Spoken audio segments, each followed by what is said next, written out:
Usim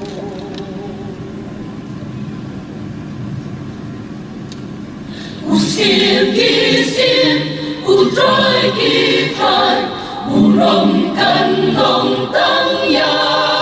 u angel tabeng imu kiden jing ya ro ki ai tang ha u bakut bakrau bajanai u play krau por milong deng bertaken dem baro yami kunong penlong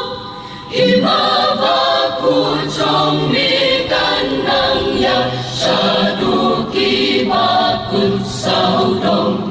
deng bertaituri sajan tu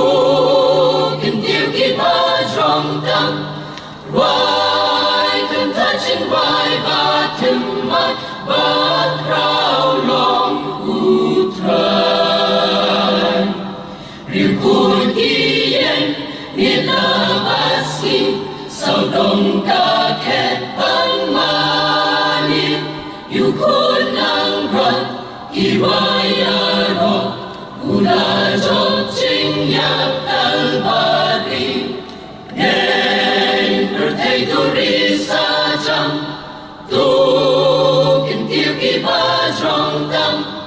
rai kan touching rai ba tim mai ba krau long utrai dan sang u kun ya hilasan upat riu nget tu shat men ipop belin Krislama da umentayen yorong deng Hu yang skan wat nget pa u la jur ki jing ten jo Jing jong pa krau u la jong da u ngin jo kum ju